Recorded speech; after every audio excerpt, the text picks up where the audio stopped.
think we're going to be live now. Refresh.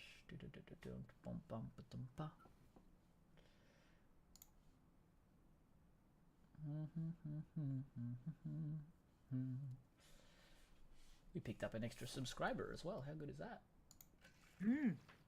Nice. That's awesome. Oh, there we go. All right, we are live on YouTube, which is great. If anybody's in chat checking us out, welcome. This is One with the Films. We're doing a Brews and Bullshit episode on the Latinification of modern media. We're talking about it with Star Wars Tia and myself, you know, the two staples of the Latina community on the internet. We are at its core the Latine TikTok creators. There isn't really any other ones. It's just us. But thank you so much for joining us. We're going to go ahead and kick off. All right, I don't have Keegan today to do intros, so it's not going to be as good as they usually are with him. But hi, everybody, and thank you for joining us on today's episode of One with the Films. We're doing a Brews and Bullshit episode. So we're going to be talking about the Latinification of modern media. And for that, we have got myself, a Latina creator. I'm Naf, or On Second Thought. I talk film, TV, and a hell of a lot of Star Wars. And instead of our usual co-host, which we have today, we've decided to go full into not just the Latinification of modern media, but modern podcasts. And we've actually replaced our resident movie man opinion with someone much prettier, much smarter, and much more Latina. So we've got Kari here today, a Star Wars Tia, and Kenny's in chat going, holy crap, is that a Star Wars Tia? Let's go. So we've got people that are excited to see you. So Kari, why don't you introduce yourself for our lovely audience? Yes, hi everyone. This is Kari. You might know me as a Star Wars Tia on TikTok, on Twitter, on Threads now, and on Instagram. How are you finding Threads? It's the same. Honestly, it's basically the same as Twitter. Yeah. It's just less BS that I'm seeing, like all the other crap. Like I actually get to see my friends' stuff. Yeah. You know. I found that was a thing with Instagram for a while too, where I would watch it. I'll be going through Instagram and I'd be going, I just want to see the people who I'm following, but it's giving me a bunch of random stuff. Random stuff, yeah. A lot of the time, I just want to be engaging with my people. I don't really need anything else. But I haven't dived into Threads too much. I wish that it was kind of built into the Instagram app instead of separate, because I'm like, it's another app I have to go look at. Another thing that has notifications that freaks me out when I look at my phone. So. I think they might be doing that in the future. There's a lot of stuff that they're still working out, I heard. So. Yeah, for sure. Well, today is a Brews and Bullshit episode, and we know what our bullshit is, but we're not too certain of what our brews are. So, Kari, what are you drinking today? I am drinking Presidente. Wonderful. So this is the beer, is it? Wonderful. Yes. And it fits the mood. Presidente. There you go. For me, mine's a pretty simple one. It's in a drink bottle. But in here we've got 3 shots of gin, some tonic water, and a little bit of lime cordial to give it a bit of extra flavor, because I'm a child and I need sweet drinks. I love that you're doing it on a freaking water bottle. Oh my god. Yeah, well, like this is actually the same water bottle that I use to go to work every day and go make sure I'm drinking enough water. So it's like it's almost like make sure you're drinking enough liquor today. That's it, yeah. And hopefully, like tomorrow when I go back to work again, they don't realize that I do the same drink again. And Eliana's in chat too. Hey, Eliana. Hi. But I wanted to kick us off, kind of going, delicious, all the way into the past, kind of when you were a kid or when I was a kid, and I want to get an idea of like, what was your sort of movie going experience like, and particularly when you're trying to figure out, like, can I see myself on screen? Like, yeah, what was sort of your interpretation of, I guess, your people as you were growing up and seeing how we were represented? Well, the thing is that when me growing, as a kid, you don't really think about things like that. Exactly, right? You know, especially back then, because it wasn't talked about, it wasn't whatever. But the other thing is that I grew up I'm first generation American, right? Here in the United States. So my family, obviously, we watched a lot of movies in Spanish, a lot of Mexican movies, telenovelas and stuff like that. So it was always in Spanish. So again, that also didn't make me miss, like, oh, I'm missing something out on these, American movies and stuff like that, right? I always everything that I saw was mostly in Spanish. So, Yeah. but once you start growing up a little bit more and stuff, and then I don't know, there was one movie that I remember that I was like, oh my god, this is like they're Americans and they're speaking Spanish. Was La Bamba. La I don't know Bamba, if you I ever saw love that that movie. movie. Yes, Though, yes, a very interesting thing with that movie in particular is the casting of Richie Valens. mm-hmm. With Lou Diamond Phillips, who is Yes. not Latina. Not He's Filipino, I Latina. believe. I know he's not. I honestly don't know what. I think he might be Filipino. Yeah, but Let me get um, Filipino American. mm-hmm. But what I found really interesting about that particular casting as well is I remember looking at that, and Lou Diamond Phillips at that age looks just like my dad and my dad's entire family. So when I actually learned a few years later that he wasn't Latino, like I for a while thought I Yeah, was related to him. yeah. Well, I mean, Filipinos are the Latinos of the Asian community, so Yeah. they were also colonized by the Spaniards. So Yeah, it's yeah, it's pretty wild. I think I remember reading at one point that like wasn't it like a Spaniard whose name was Philip who like conquered the islands was like I'm gonna name them after myself and force them to speak my yeah, language and Philippines. I bear my think children. so. Like Yeah. I think so. great work, España. Um, yeah, but that movie is really great as well. I remember growing up with that one in particular, and it almost as I was a kid growing up and going like, do I want to be speaking Spanish? Do I want to be speaking English? Like, where is my culture? Yeah. I felt like I related to him quite a bit because in the same vein that he kind of looks around, he's like, you know, a speaker of Spanish, and I was like, Yeah. bro, my mum would backhand me. But for us, it was really similar too because, particularly growing up, my dad moved over from El Salvador when he was 16 years old. He didn't speak a lick of English. He learned here. And so by the time I was born, he was about 20. He still was not speaking a lot of English. And my mum, who came over when she was 8 months old, her family basically only spoke Spanish for a while, but she grew up here, so she was fine. But that being said, my mum and my dad communicated exclusively in Spanish until my dad started learning English. So even for me growing up, my older brother and me only spoke Spanish until we started going to school because church was in Spanish, friends and family was in Spanish, home was in Spanish. Like, so with these two little kids going to school with with an accent, essentially, oh, what the hell's going on? We're born here and we only speak Spanish. But as it so happens, as you grow up, that kind of changes. So these days, English is my first language, though I do like to think I still speak Spanish quite well. And I do love and obsess over my culture and our like media as well.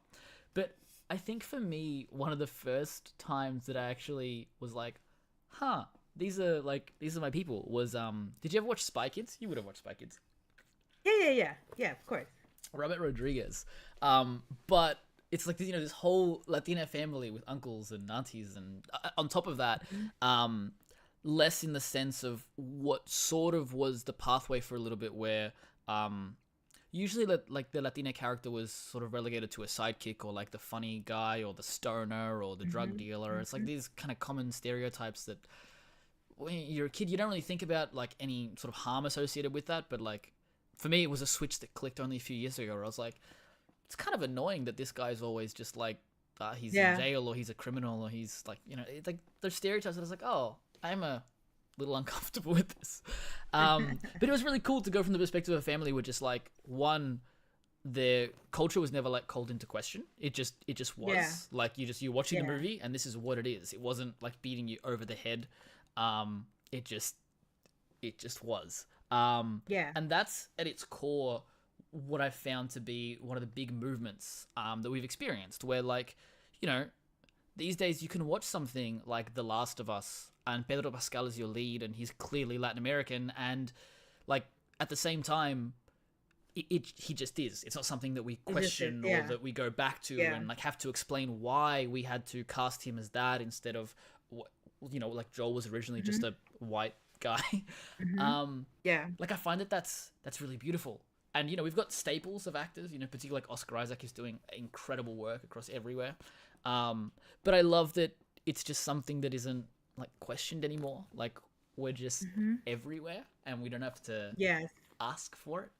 Um, but for me as well, a lot of growing up was also watching a lot of movies and shows from my parents' childhood, um, which were things that stuck with me even now. Like growing up, our go-to sitcoms weren't like the usual stuff that my friends at school would talk about. I'd be going there and being like, "Oh yeah, this weekend I watched 4 seasons of Chavo del Ocho on repeat."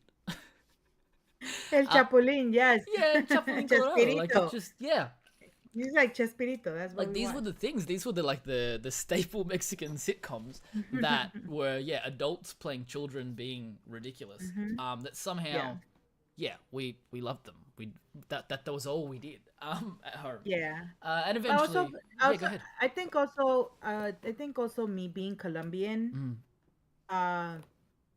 uh, it's like it played a role in how I saw like things in the media because obviously Colombians have the stigma of being the drug dealers. yep. So most of the time, most of the movies and shows and stuff, Colombians were the drug dealers Yeah. all the time, or the cartel dudes, or whatever. And so, like, one of the biggest movies out there, Scarface, that was like, you know, uh, big thing with the Colombians being there doing the drug deals with the Cubans and stuff. Um, and it kind of was like, again, as a little kid, you don't pay attention, but then you start growing up, it's like, dude, like, why are they still going on with the same thing? Like, we're more than that. Like, can you get more creative? It's like, this is so dumb, with the same storyline over and Yeah. over again. Yeah, and like for me, also I felt like somehow, not so much on like the drug dealer side, but on like the silly, goofy side. I felt like I kind of Hmm. was being molded towards that stereotype a little bit. Like even in school, where I was like, I'm the funny one, the one the goofy one that Yeah, makes the yeah, yeah. jokes, that talks really fast, and like that's who I am. And it's kind of like Hmm. trying to break free from that a little bit, into going, well, like my people can be like cool and badass. And Marley's in chat as well. Yeah. Hey Marley, he's sending love to us beautiful souls. Hi. But someone like Robert Rodriguez, who has been a big proponent of kind of pushing stories and movies that are led by Latin Americans, that again Hmm. just are, you've got sort of the more silly ones like Machete and things like that. Yeah. But this guy, that I can't believe his first films that he made with money he scraped together with $2,000 and one camera, that ended up, Hmm. whether you do or don't like the way his movies are, because he's got some good ones and Hmm. some funky ones. Like the fact that this is just Yeah. a dude who um made his way through and kind of like cut a chunk out of Hollywood for us to exist within without question, Yeah. is something that is really powerful. And then to get him coming and working on Star Wars for a little bit was fun too. That was cool. It was cool, even though there was, like you said, some funky stuff or whatever. But overall, it was just amazing to know that he was there, putting in his style and Yeah, his way of doing things. yeah, That was pretty cool. and I think that one thing that's really powerful with like creators, that are Latina, is that often they bring in more people from our culture to work on films as well. Like he edits and Hmm. scores his films back in Mexico and all that kind of stuff. Um, Nice. but what I've also found interesting is something that we spoke about on the Real Lovers podcast a few weeks ago, was how sometimes even some of these stories that are told, come from kind of like non-Latina creators. So you think about something like Coco, which I watched and I was Hmm. like, this is so respectful and so cool and so colorful, and Hmm. like this has to have been made by someone from the Latina community, and it's not. Hmm. It's directed by a white guy. um, and I remember that, But that but now they're being more respectful of that's what it actually is. Yeah, putting in the work and the research, yeah. of wanting, making sure that everything is correct when it comes to the culture, the way they speak, the way they act, the mannerisms Mm. and stuff. And I think that that's something huge across kind of all representation as well. Like particularly as we look at stories that are told with more people who are disabled or on the spectrum or queer or any kind of Mm-hmm. what would kind of not be the usual or the norm. You see that that's been the push, right? It's been like let's get more of these Yeah. stories, but let's tell them from the perspective of people who understand it. Like Mm-hmm. for example, something like Moonlight or even Black Panther. These films that came out that Mm-hmm. like they don't feel what's the word like unnecessarily pushy because it feels like it comes from a natural place, um, Mm-hmm. which is dope. I think particularly in the Mm-hmm. second round of Black Panther, once we got the the way that even aspects of a character that exists within comics are modified to fit within the real world and particularly Namor and all of the they're not Atlanteans, are they? Where are they from? I forget the What the name of the culture. Otalocane? Talocan, yeah. So Yeah. the way that that was modified to suit like Mesoamerican culture and fit within there. I remember Mm-hmm. watching that and going like, Mm-hmm. bro, this is Yeah.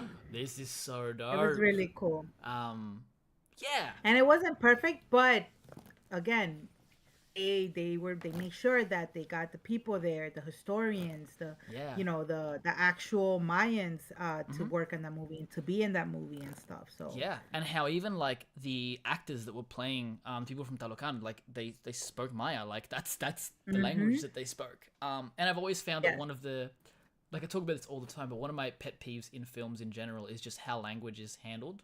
Often, like just like you Yeah. go to a country and everybody's just speaking in like broken English, for example, and like it's like this isn't how it works. Or I'll have like you know Mm-hmm.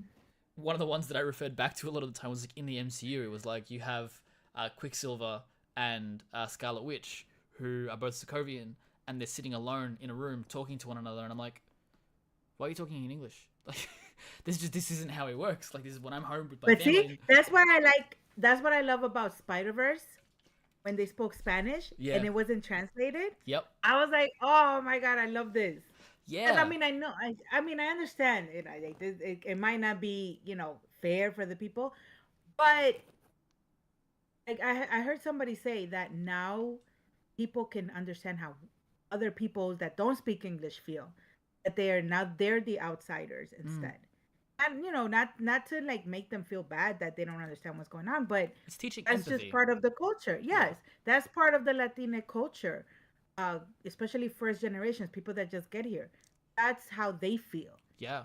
when they come to a country that does not speak their language and they don't know the language either. You know? Yeah, and I think that that's common across any family that's handling being immigrants from another country. Where like even in Australia, it's quite common. With so many cultures. We're an insanely multicultural country, but yeah, there's no doubt that like that happens.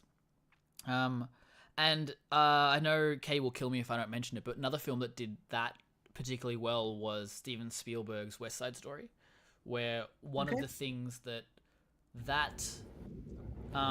that play did originally was like there was a lot of brown face in the play, where they cast like white actors to play um, yeah, like Latin American people, and they won awards for their performances and all this. Like it's like it's a lot. And I think even Yeah. in like the original film, they'd done the same thing. Like they literally got people in brown face. And Steven Spielberg kind of set Mm-hmm. out to go, I love the story here, but I want to tell it the right way. So going in and Mm-hmm. casting Latin Americans to play Latin Americans, and also within the film, kind of straying away from the Spanglish a little bit to just Yeah. Yeah. have Yeah. the customers have the characters speak in Spanish and not have it be translated on screen, to kind Yeah. of prompt any listeners or watchers of the film to kind of go, I need to try and grasp what's happening here based on the visual and the characters like physical acting as opposed to having what they're saying spelled out to me literally. Mm-hmm. And I thought, though I didn't love that film overall, I thought that particular aspect of it was done incredibly well. Yeah. Yeah. Yeah. Yeah. And even with Coco as well, like you've got and Black Panther, the same thing happened. Like Ryan Coogler sent people out to go and look at historic areas and artifacts to grab things to create everything they created for those films. And with Coco, you've got like the entire team going out and learning about the culture so that they can tell it the right way. Yeah. I think that's They did the same with Encanto too. yes, with Encanto. I can't believe I forgot about Encanto for a second. But like, that was another great one where I'm like, oh my god, like it's great that all of these films are teaching us about generational trauma. Like that's wonderful. But additionally, I think that's gonna be the main theme throughout a lot of these movies now, because yeah, Elemental did the same thing. I haven't gotten a chance to see it yet, but I am really Oh excited my to, god, especially you have after to your see it. review. Yeah, Um, yeah, you have to see it. yeah, I am. I'm Because really again, excited to. it has that feel. You're also gonna be able to relate to it, even though it's not directly Latine thing, but just the immigrant experience and Yeah. having to deal with stuff like that.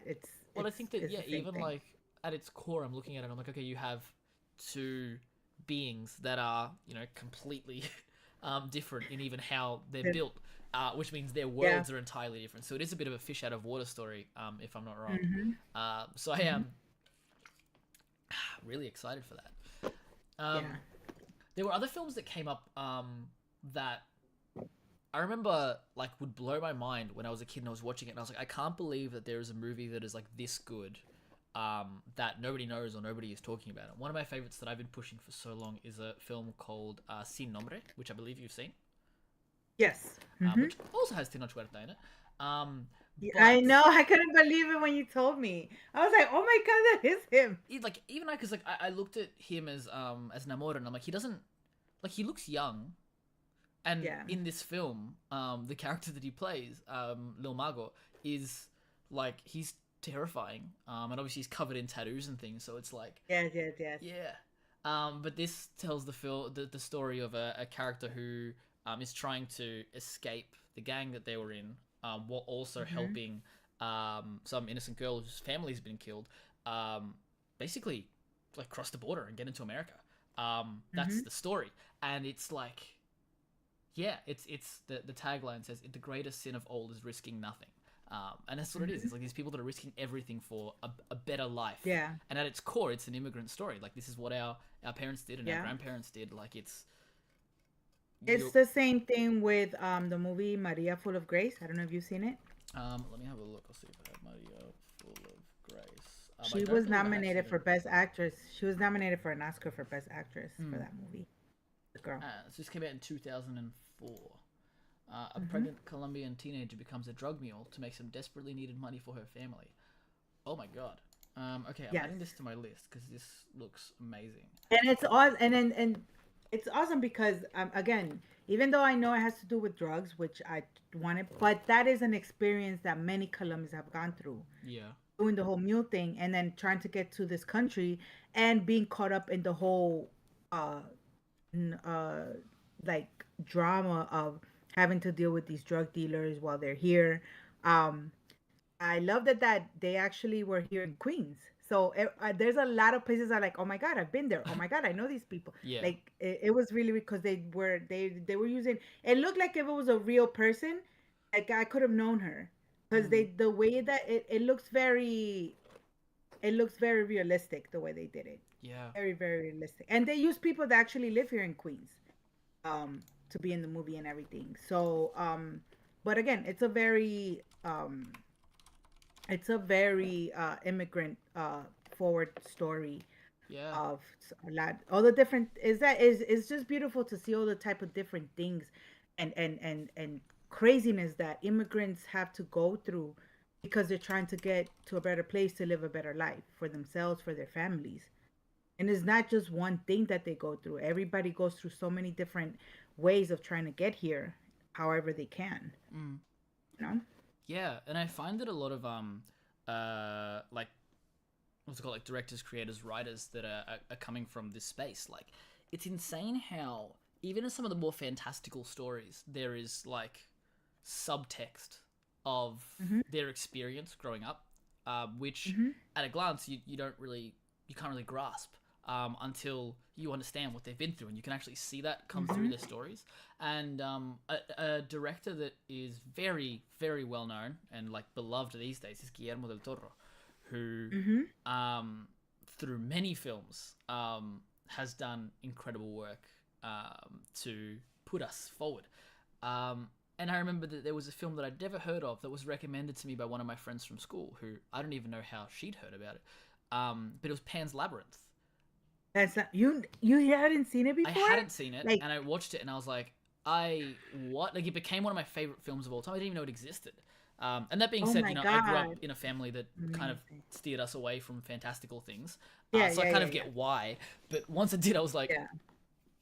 what? Like, what do you mean? Like, we have Spanish fantasy? Like, this is mental. That was Um, insane. It was amazing. Just and oh my god. Like I remember the first time I saw it, I was like, yeah, fantastical movie, then there's talking Spanish. I was like, oh, I was like, holy shit. yeah, and it's, insanely well regarded as well. Like, I think anybody who I've seen, who I've met that's seen it has thought badly of the film.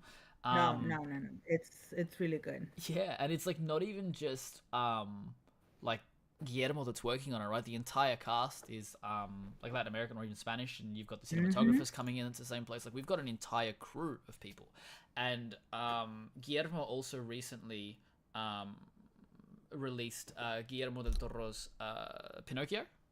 Did you get a chance to watch Hmm. that? Yeah, yeah, yeah. That was Absolutely. that was insane. A Oh, the way brilliant I film, cried with that movie. Oh my god. man. It was, Emotional mess. yeah, it was an emotional mess, and they actually released a documentary at the same time about the making of. Did you get a chance to see that? Hmm. Yes, Uh, yes, yes. One of the things that blew my mind was how he was like, it is so important for not just like Latin American actors or people behind the cameras to be on it, but like Hmm. key aspects of the film and key important aspects of the film were intentionally filmed in Mexican stop motion studios. Like, he Hmm. took it home. He's like, let's go here, and my people are going to be directing the key portions of the film, so Hmm. that he's basically creating work to get more people moving up and through the industry, which is like, Which I think it's important because I think I mean I understand the United States has the hold on Hollywood, right? On what mm, it is to have blockbusters and movies and everything. But we've seen for many years now. There's so much good media out there internationally outside of the states, and so much talent. And that's one of the things I also loved about how what they did with Visions 2 from Star Wars, I wanted to talk about which that. was Yeah, gave these so many different studios the opportunity to showcase their talents, and it was a freaking home run.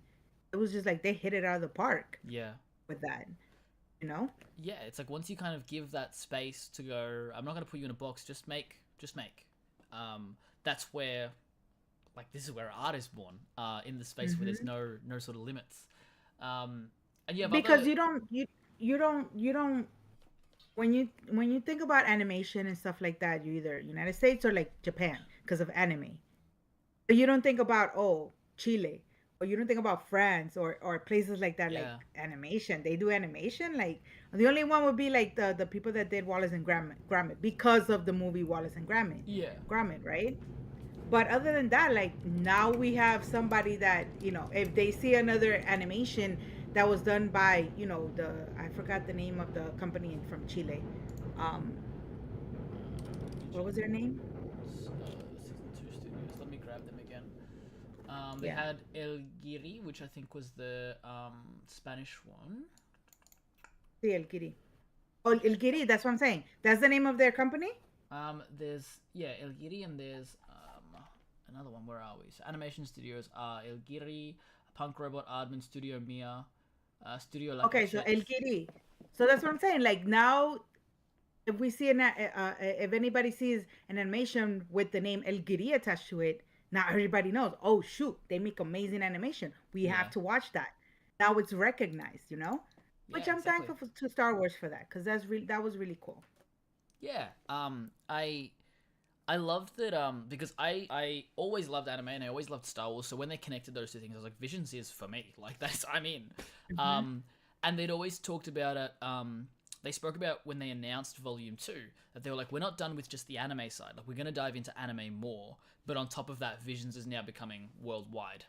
and even being at the Visions panel, I love that they got they got a breakdown with every single like creator. So we're seeing like not just the actual story itself, but seeing the creators talk about it and the influences that go into it. So that conversation that kind of comes along a lot of the time, particularly when we're talking about a film that has sort of like subtext of like, you know, what's the word, like immigrant trauma or growing up in a country that you're not from. Sometimes the response from people as you explain those things, and I'm sure you've come across this as well, Kari, but like the commentary of it's not that deep, like, and my response is always like, it's as deep as I want it to be. Like if I find it, Yeah. it's there. That's the point of art. It's to be Yeah. discussed. It's to be broken down. It's to be pulled apart and find all the insane intricacies in there that make the story beautiful. Yeah. And so hearing the creators talk about what they've animated and why certain choices were made and where those ideas come from kind of gives it makes me feel stronger in the fact that like it is that deep, you know, like when I go and talk to somebody about it, they go, no, it's not. I'm like, well, actually, I heard the creator talk about it and he said precisely this. And I think that's huge with Guillermo's stories as well. Yeah. Yeah. Yeah. I mean, it I mean, they have to know. People that always go with like, oh, it's not that deep. Like, why they have to make it political? Why is it so? Because every single piece of media has intent, or you know, in it. Yeah. There's a reason why these creators are doing it. They're putting their own message into it. You just have to listen. You know, you just have to pay attention. Yeah. And as we know, people don't. A lot of these people don't have media literacy, like at all. Yeah, it's common. It is common, but yeah, like it's almost. I find that also one of the reasons why it's been important to give voices to different cultures is that it also allows for so many different kinds of stories. Where, especially now, there's still commentary around everything feels the same, and oh my god, like where's the original stuff? It's like no, it's there. You have to look for it, and sometimes that means looking into media that has been entirely grown in like another country almost. Yeah. Yeah. Yeah. But I think that it's on both parts. Like we said, you've got the elements of hearing stories that are told by our people and how those stories are existing in the world now. And then on the flip side, you also have just the kind of showing of the real world that is showcased by just having actors play characters in certain films without question. And I think one of the times that popped up for me, which was like dope, was the first time I saw Poe Dameron in Star Wars. I was like, it's cool. Like it's you know like, and he's opening the film. He's a badass. Like he's messing with the bad guy like straight away, and it's just like the fact that our Han Solo character was like Latino is was so cool. And I love that they, particularly in Star Wars, kept that going quite a bit. Like we've really taken over Star Wars, which has been great. But talk to me a little bit about maybe some of that stuff that's come up for you. Like, what are some of your favorite, I suppose, characters or moments or even stories that have been told, like in Star Wars, for example, that come from our people? Well, I guess one of the main, which is always going to be one of the main ones that is gonna come up, is Andor, of course. That like his story is our story, you know, Yeah. and it's being told or is being done by one of ours, you know, Yeah. which makes it even that much more powerful Yeah. for us, Like for you know. Diego to come into Andor as not just an actor, but to come on as a producer as well and have like a guiding hand on how the series is told and yeah, be able to really put his mark on it and carry parts of it as himself, I think is so powerful. And season 2 of that show, I'm really upset that we're not getting 5 seasons, but I understand. I know. But yeah, season 2 of that show can't come quick enough. And the Andor panel at Lucasfilm, getting to see a preview trailer was, yeah, it was, oh Ah, my so god. good. It was amazing. It was Yeah, amazing. But yeah, I love that. I love that the stories are being told. And I just hope that, obviously other cultures, other communities are able to, experience the same thing, that they do the same thing with either the Arab culture or the Muslims or yeah. indigenous and stuff like that, But I think that's the beauty of it, that once you see an immigrant story, you could relate to it regardless of where you come from. Mm. So the Latina experience is really a worldwide experience. Yeah. Like I even remember It is. watching, because you'd mentioned about other cultures, and I remember watching Miss Marvel, and even aspects of how her parents are overbearing with her were like Hmm. reminders of me of my childhood. Like it, Exactly. and even in animated films like Turning Red, were the same sort of deal. Hmm. Like, yeah, Yeah, it's not my culture, exactly. but I do see the similarities there. The similarities, yeah. And so yeah, I think that that's also a reason why it's really important, because it's like through people getting our stories that Hmm. hopefully even inspires people from different cultures to go, oh, like people are interested in this and it's good quality. Like maybe I have a story to tell. Maybe my voice needs to be heard. Yeah. Which at the end of the day is kind of the real reason why art exists. We're out here trying um, to have our voices be heard. Yeah. And the thing, one of the things that it's kind of been hard to, I guess, to translate, because we're talking about Latina experience, but in Latina experience as immigrants. Mm, Because if I was to go to Colombia, they're not gonna really understand. Like, it's not gonna be the same for them. mm. You understand? Because obviously they haven't lived through that. Yeah, That's they don't know what it is to, like, especially if you haven't moved out of the country. They don't know what it is to have to live through the immigrant experience. You know, they know about it because they have family members or they have friends that moved away and stuff. yeah, But it's a very different experience, which I also find very fascinating, because sometimes, like, I guess, when I cry, seeing how, I guess, in, like, for example, like Turning Red, they're like, oh my god, the way they're treating her, the parents are so overbearing. If you go to Colombia, they're gonna be like, but that's the norm. Why is the little kid being so big about it? That's yeah. how we are, like, that's the norm for them. But for us, it's very different because we're growing in such a different environment that they are. Mm.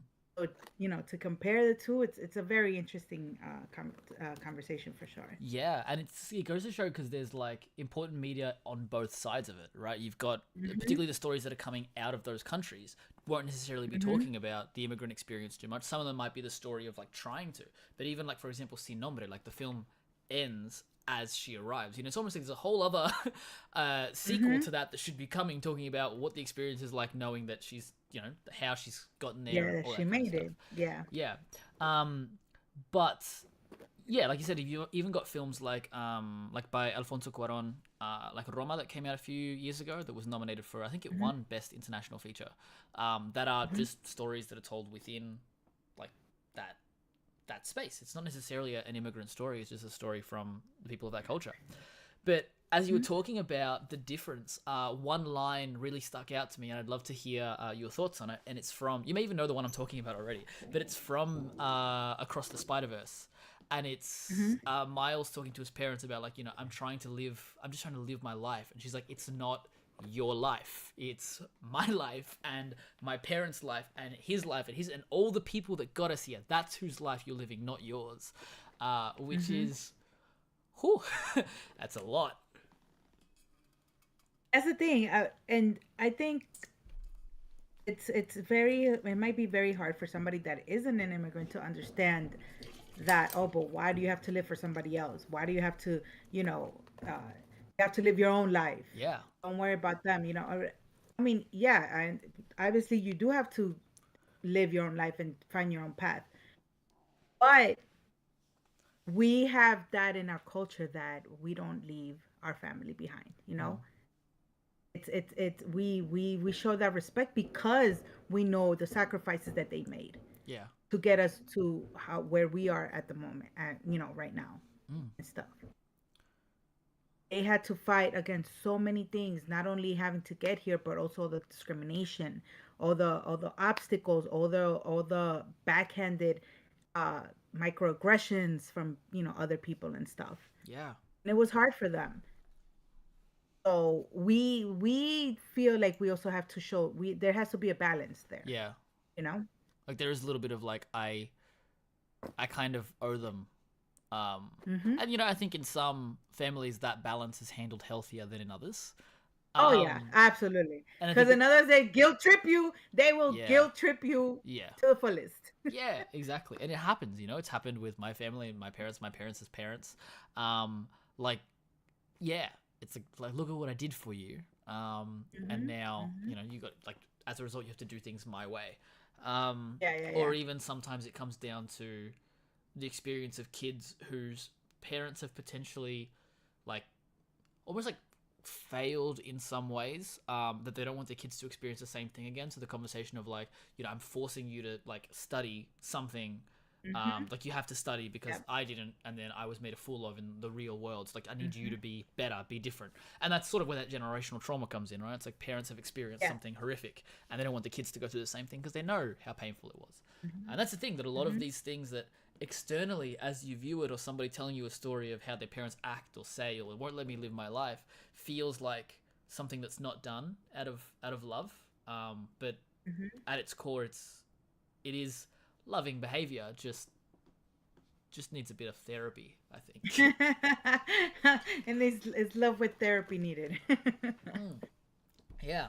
But we also saw this expand into even other aspects, like you got video games and stuff now, particularly in Star Wars, where we recently got the announcement of Star Wars Outlaws, Mm-hmm. which we have Yes. not just the Latina lead, but a female Latina lead who's also queer, is Yes. like this kind of stuff is huge. Um, It's like the trifecta.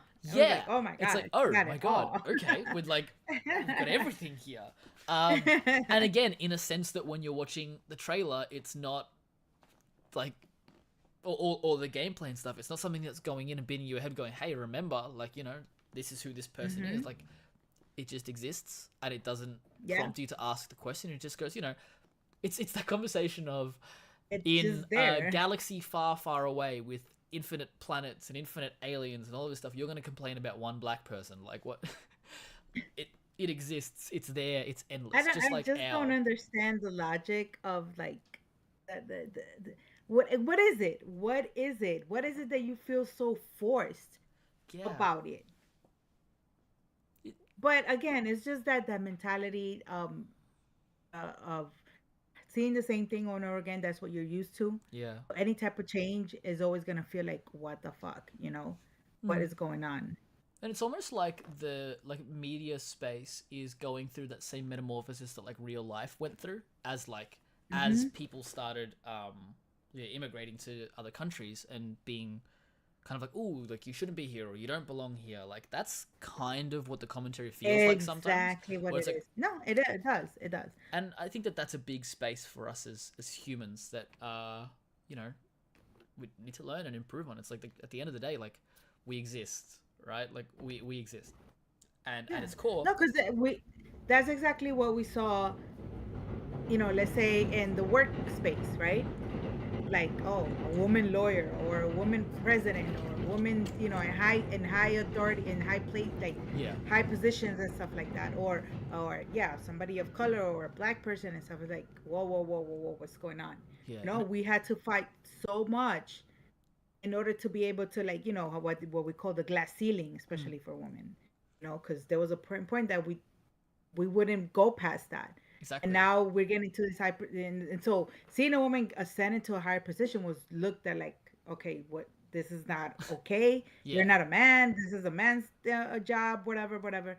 And of course, we made great strides in that sense, even yeah, though there's still a lot of work to do. But absolutely, like you said, absolutely, I agree that that's what's going on now with media. yeah, I guess it was their last safe space for these, like, white people, whatever.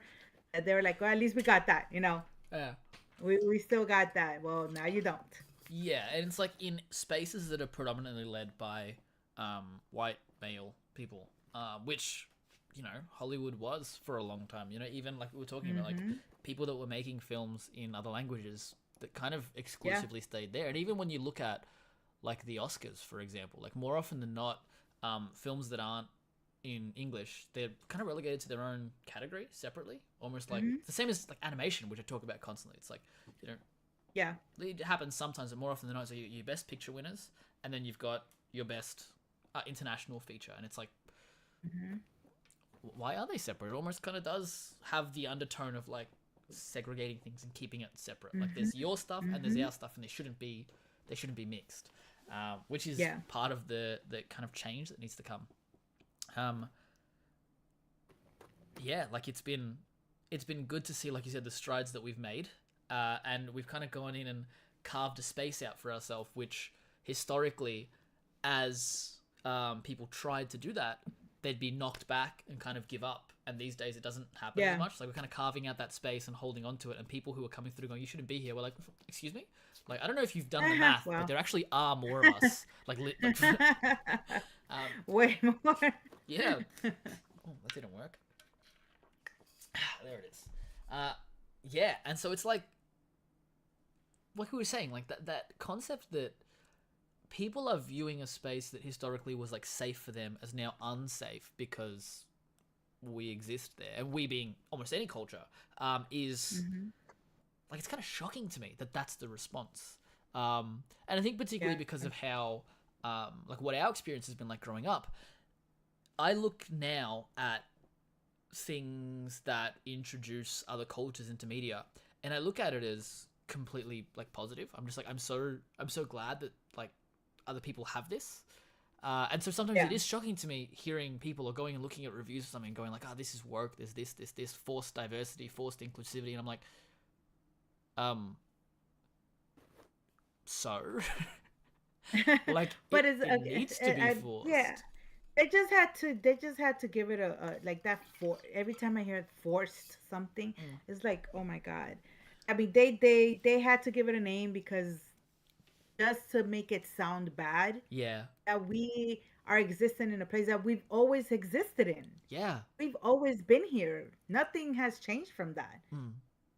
Oh, And it's like that but that again, feeling of, yeah. oh, basically they're shoving this down my throat. They're shoving the woke agenda down our throat. Mhm. And in my mind, I'm like, okay, if we just like hold that mentality for a minute, just let's hold on to that thought, and let's say that that's the case.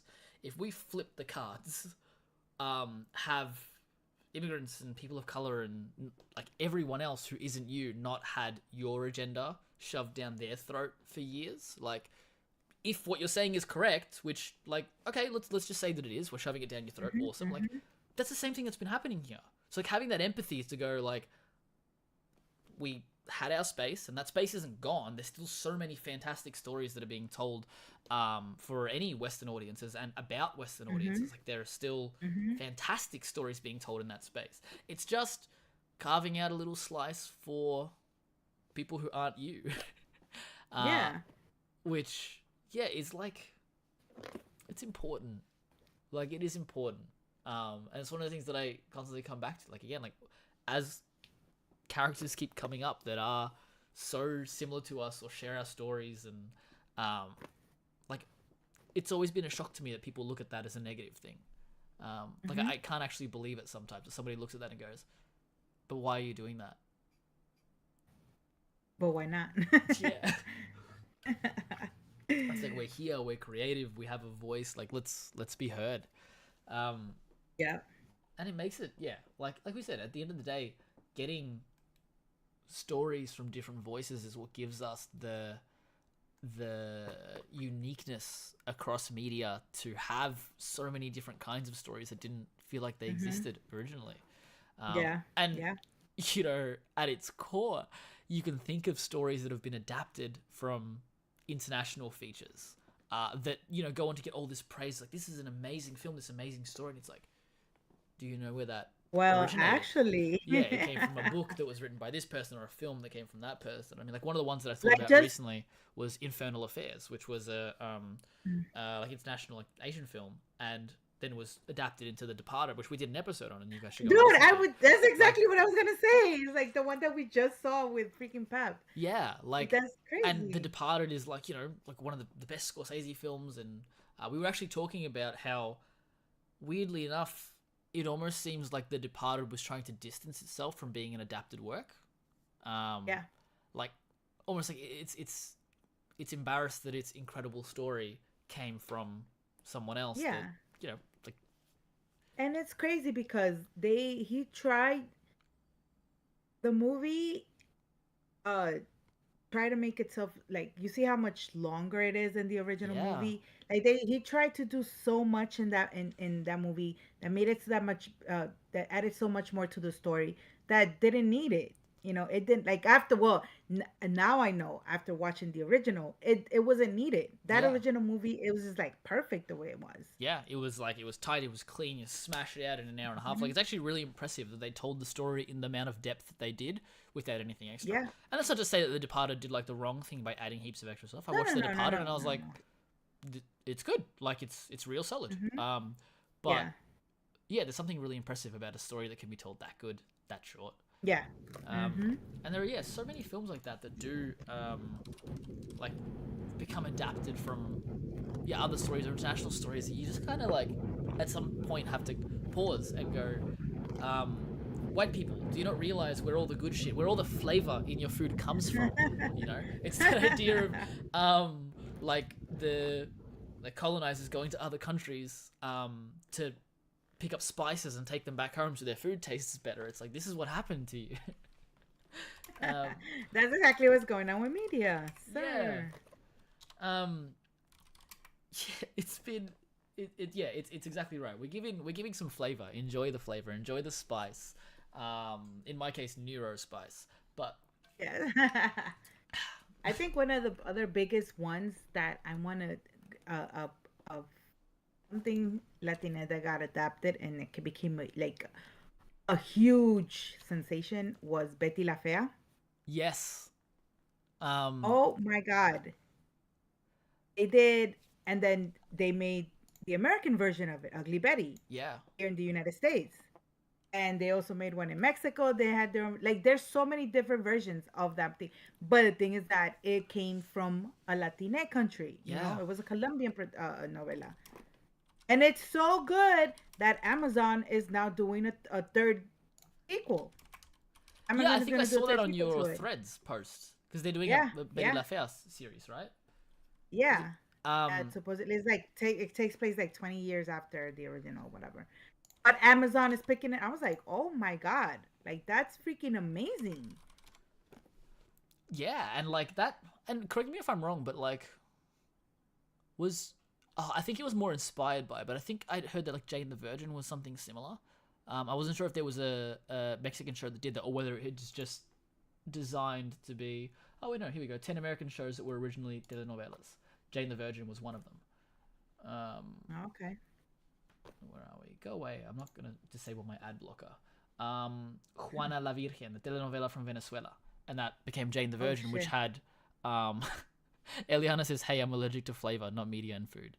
Um, uh, yeah, but you got like Ugly Betty. There's other ones like Chasing Life and Devious Maids, Queen of the South, Hollywood Heights. Like all of these stories that are, yeah, adapted from Latin American Hmm. telenovelas that went on to Hmm. become crazy. And then you have the Lin Manuel Miranda of everything, um, like uh, getting to watch the film In the Heights, where I was And the just like, heights. again, we're not asking questions here. We're here. It is what it is. It's yeah, that was a film that I adored, and I haven't seen the live Broadway production, but I have heard that it's a little bit better in real life. Hmm. Um, Hmm. but I loved In the Heights because it's like things like yeah, like I adore musicals. Um, that's another one of my favorite types of media, and Hmm. the passion that already comes across in a musical, like the concept of we're in a dream world and we've hit a point where me being able to talk about my emotions isn't enough, so I must sing about them. That's the Hmm. concept, right? Yeah, yeah, yeah. But not just having that kind of passion that comes up through the voice, but like through the physicality of like Latin American music, like, you know, it's very different. You listen to a Disney film, you listen to, Yeah. like, for example, In the Heights, like at its core, we are percussive and we are energetic and we are like, there's power in that music that comes across so beautifully in ways that you just you don't get anywhere You else. feel what they're feeling, like, completely, not just because of what they're saying, but how their bodies are acting, the Yeah, way they're dancing. Like, dancing is a huge part of our culture, so if only I that's how was we good at it. express ourselves. So I need to get better. I was thinking of taking a salsa class. you need to. That way, we're at Daikon. We're gonna go. We could do some salsa dances. So. Perfect. That's amazing. Because yeah, I want to. And like, I've been looking at stuff like that for ages. I've been like, at its core, like, I grew up in a Latin American family, so I'm like, I know the basic steps, but sometimes I'm just like, I'm too awkward. I can't figure this out. So yeah, I thought about that, which would be so cool to have that as a skill in my back pocket. Being like, oh, hi, new person that I've met. Do you know I'm an impeccable salsero? Like, let's go. Did you know I was in a salsa band for a while? What? Did I tell you You I was were? in a salsa band? Yeah. No, you told me your brother was. Yeah, so my I brother know your still brother has does. his band, which are out releasing new music as well. Shout out to Tumbao Social, Melbourne-based salsa band. But I was in a band with him when I was like 15 to 18 as well. And I played Wow. congas and we played salsa, and it was great. And I was like, percussion was my vibe. So good. I miss it. I do miss it. I'd love to be in a band So again. you already have the rhythm in you. You just gotta, That's it. It just practice needs to under move from my hands to my feet. to your feet.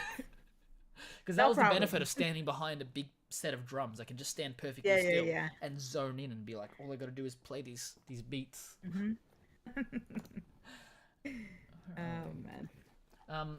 But what I found is also great is that, like, also when you have like international creators, and for example, let's talk about like Latina creators jumping in on projects that aren't, inherently about those kind of stories and the kind of voice that they can give to them. Like, one of the things that I constantly come back to is just like Alfonso Cuarón's Harry Potter film, Prisoner of Azkaban, is by and large the best one. I think that's my favorite too. Yeah, and I love that, like, the Christopher Columbus ones, the first two are, they're cute and they're childlike and they're filled with wonder, and similar to like Guillermo del Toro, like Alfonso Cuarón came in and gave it kind of like this gothic aesthetic and these crazy wild visuals and almost like new ways to what's the word? To showcase things that we kind of hadn't seen before. He took a story that already existed, we'd seen a few times, and expanded on it, like, visually as well. And it goes to show that, like, having a voice or a mind that's come from a different background, it kind of does also prompt you to have different ideas and go, how else can we attack this? How can we do this differently? And it shows, because it's also the most unique visually of all of them. After that, they go back to being kind of like, eh. Yeah. That's why it's the best. It's the best because it's him. Mhm. And I love seeing that. And like we're saying, across like most modern media now, like seeing our characters exist is like, it's beautiful. And on top of that, seeing people thirst for them is also like, oh yeah, cool. And me being like, okay, I need to like redo my look so I look more like Pedro Pascal. That's why I've got bad facial hair coming in, So I'm like, if he can do Oh it, my god. and every girl on the internet is like, I need him, then maybe I can The do it space too. puppies. Like, Space puppies. that's it. Man, I would kill to be in Star Wars. Ugh. I would love to be Like, in Star actually, Wars. tell me who I need to kill. I'm gonna do it. I'm gonna find them. Like, dude, just put me in the back somewhere. I don't care. Yeah, exactly. Like, It's fine. Let's make it happen. Or let me just tell a random story. I've got ideas. Kathy Kennedy, I got you. Like, I've got some great stories. We got your back, girl. We Yeah. got your back. But yeah, like we said, the standout people for me are constantly like Guillermo del Toro. Like, he's been fantastic. And obviously, like, Yes. on top of that, coming from the place of like different to like Robert Rodriguez, where people often question the actual quality of Robert Rodriguez's films. Like, he's got some really good stuff, and he's got some less good stuff, and he's also got the Book of Boba Fett. um, Yes. someone like Guillermo del Toro that's been consistently telling stories that are like, at their core, like Latin American and immigrant stories, but also that are consistently like beloved. Like I don't think that there's anything that Mm-hmm. he's released that people have gone, that's bad. It's good, or it's alright. Like there's nothing Mm-hmm. there. And even as I look through his like filmography, like there's so many things here that he's done over the years that just are insane. And to be Yeah. able to also go in and put like his hands on like the Hobbit series. Like originally he was meant to Mm-hmm. be the driving factor behind those, which I kind of wish we Yeah. still got, because his hands are kind of only in the first Hobbit film, and the first Hobbit film is it's wonderful. I love it so much. 2 and 3 are a Mm-hmm. little bit different, but one in particular I've found to be great, and the key difference between them is obviously the level of work that Guillermo did before production started on it, and a Mm-hmm. script that came from not just Peter Jackson and Philippa Boyens, but from him as well. Mm-hmm. Mm-hmm. And it Yeah. just continues to show like the importance of why we need our voices heard. Like every time we do it, we've got only good things that come out from it. Not only do we inspire other people from other cultures to be louder and be stronger and push for Mm-hmm. more and expect more, um, but we get these different kinds of stories that just Yeah. are consistently going to blow your mind. Um, And I think we need also more because I think our stories as well as immigrants, especially United States immigrant and stuff mm, like that. Most of the like we've been talking, most of the films that we know are about generational trauma and stuff like that.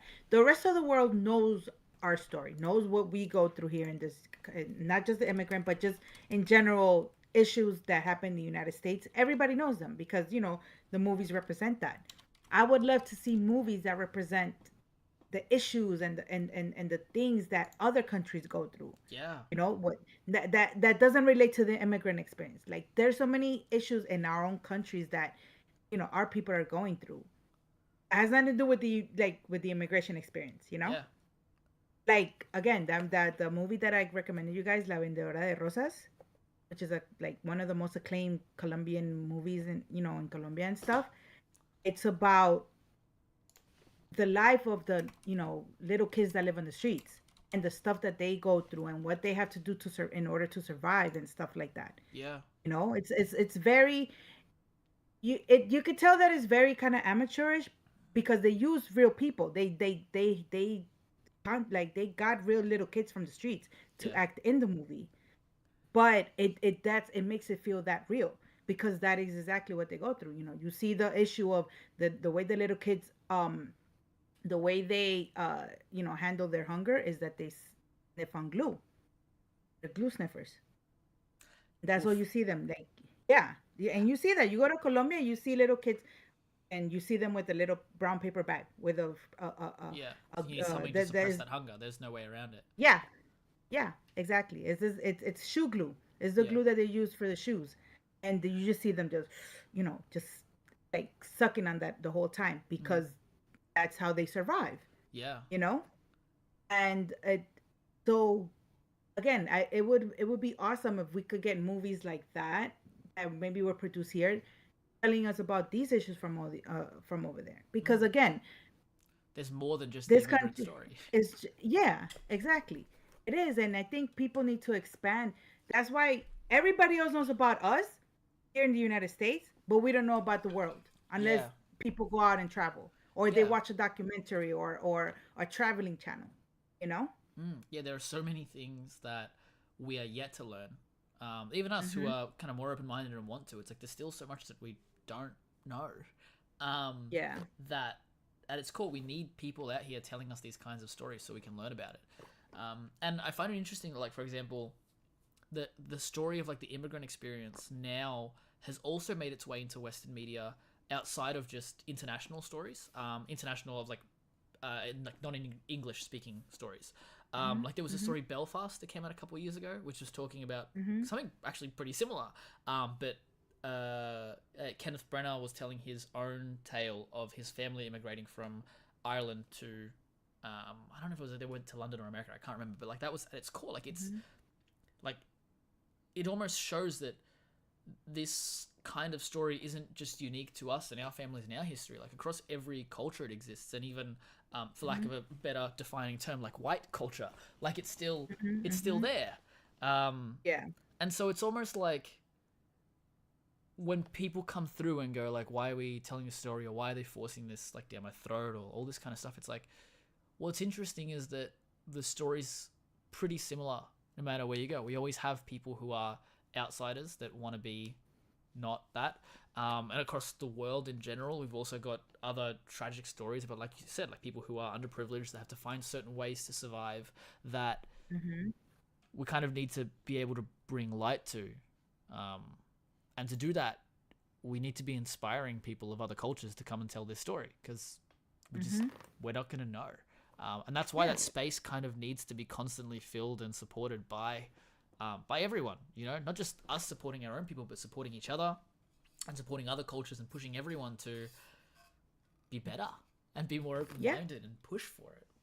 Like, well, why wouldn't you want that though? We could, so many good stories out there to tell. Why do you want to keep getting the same thing over and over again? Because it's comfy and it doesn't make me question my existence or the failures of my And they're forebears. and you're boring. Fucking Yeah, it's like Eliana said, like allergic to flavor. boring. Yes, absolutely allergic to it. Yeah. Like it just salt and pepper. That's it. Yeah, we've covered a decent chunk of time and across a few different ideas, but I'm wondering, like, are there any other thoughts or things that come up that you want to discuss before we start wrapping up a little bit? um, no, I think one more thought. Something that we spoke about at the Latine panel in London in Star Wars Yeah. Celebration was that we need to also find a balance of, yeah, it's important for us as Latine, actors and the stories and stuff to be told about our culture, our history and stuff. But it also would be just as fun to see a Latina character just play a character just because, like Yeah, a Mission Impossible type of movie, yeah, you know, type of thing that he's just the lead character, but it's not because he's Latino or that it has to relate to his culture. It's just that he's a freaking action star. yeah, yeah. I agree with that a lot, and I think that like that's where things that have been really cool, like for example, like in the MCU, like somebody like Zoe Saldana playing a like recurring character who's just a badass, like is wicked. Yeah, yeah, And we yeah, talked about, like for example, like Poe Dameron in Star Wars, who's that kind of character, and even yeah, like your exactly. Pedro Pascal's of it all, which is like, Oscar Isaac. Yeah, yeah, yeah, yeah, yeah. Like they um, had that movie in on Netflix, right? Where it was like kind of like an extraction, like an action packed movie, and it was Pedro Pascal. Was it Oscar Isaac in it yep, too? yeah, And they were uh, like doing like a rescue mission or something like that, and it was just they were being badasses. That was it. Triple Frontier. There you go, Triple Yeah. Frontier. And Yes. also within the midst of it, like other huge stars, like Ben Affleck being in there, Charlie Hunnam, like we're just there, which Mm-hmm. is, I love that concept as well. And like we were saying, like The Last of Us this year, was something that did that incredibly well. Exactly. Like it's not Mm-hmm. something that's up for question. It's just like, okay, these people are here, and even to a certain extent, like having Ahsoka show up in The Mandalorian, and be like, okay, this is like, she was like, Latina coded like constantly, like it's, Mm-hmm. that was the Mm-hmm. vibes, and then getting somebody in Yeah. to play her, which again, it's not sitting there going, guys, look at this, look at this person. It's just like, also we're just there, we It exist, because just that's is. also Yeah. kind of what real life is like too. I don't want to be walking around having somebody come up to me and be like, oh my god, it's so great that you're Latin American, like, cool, like, one, don't talk to me because I get scared of new people, and two, I just exist, like I just exist, and it is fun to talk about this stuff sometimes and go like, wow, like look how far we've come and how far we still have to go. Yeah, yeah, yeah. But at the same time, it's also just like, let's just keep seeing awesome E. stuff, Yeah. and putting our Yeah. people in front of and behind the cameras, writing and telling and Mm-hmm. creating stories, um, Yes. and yeah, kind of lifting our people up, so we continue to get that and continue to inspire other cultures to do the same as well. Mm-hmm. 'Cause yeah, Absolutely. Absolutely. yeah, cool. Ah, Well, awesome. I think that's a pretty good place to wrap up. A nice wholesome note. But I wanted to say, of course, thank you again for coming on today. Last minute we had to change a couple of things, so Kari will be back soon. Oh, We're cool. gonna watch Devil's Advocate, but we had a last minute Yes. switch up, so we're doing this instead today. But I haven't seen that film, neither is Kay, so we want to check that out and then come back and talk about it. So we'll reschedule that in for a few weeks. Kari, why don't you tell people where they can find you if they'd like to? Yes, of course. You can find me as Star Wars Tia on TikTok, Twitter, Threads, and Instagram. Wonderful. And for me, I'm on Second Thought, which you can find. Best place is Instagram and using the link tree to find everywhere else because there's so many different On Second Thoughts that you're going to need to Yeah. find a different spelling for each one. Also, Movie Man Opinions wasn't here today, but obviously you can find him across all social medias and platforms as well. And you can also follow One with the Films on YouTube, Instagram, TikTok, Twitter, like all of those places if you want to know what we're doing next. Now, next week, we're going to have a double feature. So if you want a couple of films to watch this week, you'll need to be watching Doom and Too Fast, Too Furious. And we're going to be doing them with Marley, who also runs the Real Lovers podcast. So go give them a follow. Watch those movies this week and then come back with us to talk about them because it's going to be a great time. We've got a bunch of really good movies coming up as well, and a bunch of other creators that are coming on, which are going to be really cool. So definitely follow along and check out our social medias to see what's coming your way. I know in about 3 weeks we're watching RRR, which is pretty good, and then we've got the entry Fast and Furious as well, like the first one, because I've seen none of those films ever. So I'm watching Too Fast, Too Furious first, and then I'm going to watch the original. I'm so excited. But yeah, we'll leave it there. Thank you so much for your time today, Kari, and your thoughts. It's always an absolute pleasure. I love being here. Of course. Well, I mean, we love having you, which goes to show because we've had you like 4 times now, and we'll keep going. Oh yeah, it'll regular never stop. baby. You're the OG, man. You're the OG. Hell yeah, I am. Awesome. Next one we're doing Devil's Advocate. That's gonna be fun. So yeah, that one's gonna be awesome. Cool. All right. Well, thank you so much for listening, guys. If you're in the stream, thank you for joining us. Yeah, the video will be available. Sorry, the audio will be available to stream anywhere you get your podcasts in a few days as well. So be sure to check us out there, and you can follow us on Spotify, Apple Music, all of that stuff. So yeah, thank you so much for your time, guys. Have a great day.